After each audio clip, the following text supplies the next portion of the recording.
The day a mysterious woman slipped a thin envelope onto my table and whispered that I would need it that night, I felt something inside me change.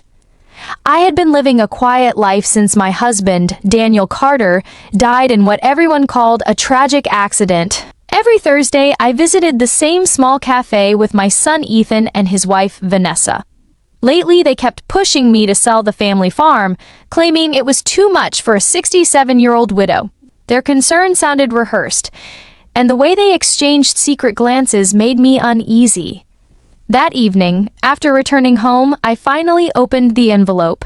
Inside was an old brass key and a short note with only one instruction. Answer the phone at exactly 11:32 and do not call back.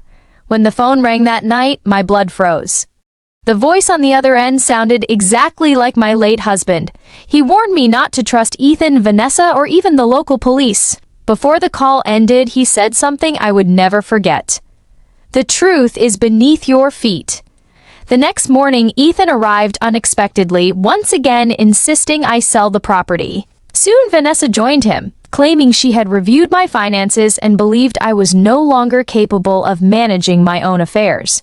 They even suggested placing me under legal guardianship. When I refused, Vanessa calmly warned that accidents happened all the time on isolated farms.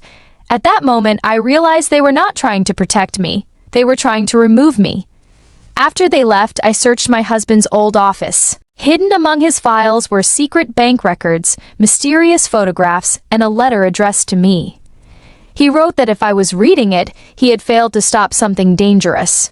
His computer revealed emails with an attorney, photographs of strange tire tracks on our property, and evidence that he had been secretly investigating illegal activity before his death.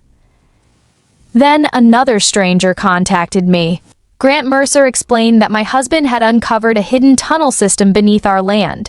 Criminals had been using it for years to move illegal shipments without being detected. Ethan had discovered the tunnels long ago and eventually became involved. When my husband confronted him, he promised to quit, but greed had already taken control. According to Grant, my husband never died in an accident.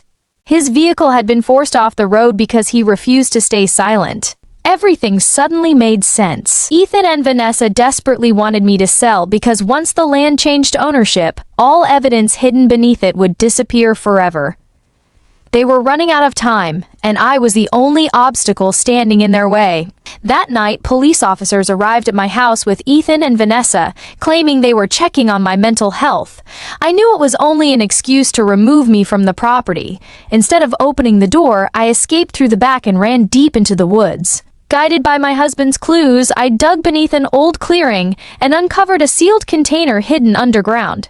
Ethan chased after me, begging me to hand it over, but I kept running until a woman named Claire Donovan rescued me. Inside the container were flash drives, financial records, photographs, and a final letter from my husband.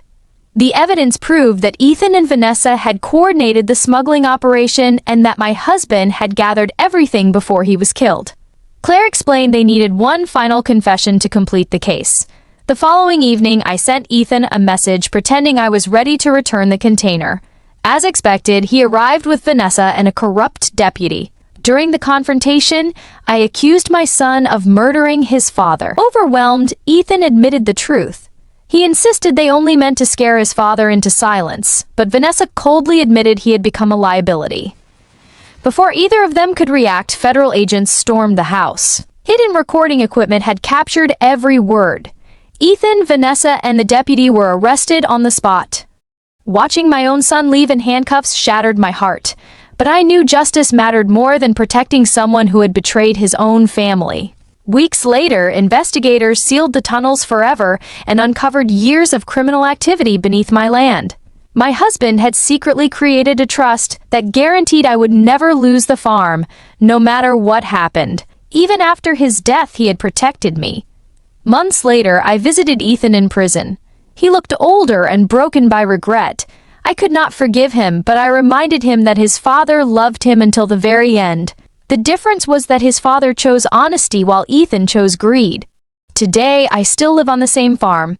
The land no longer hides dangerous secrets, only memories of the man who gave everything to protect our family. I learned that the deepest betrayals rarely come from strangers.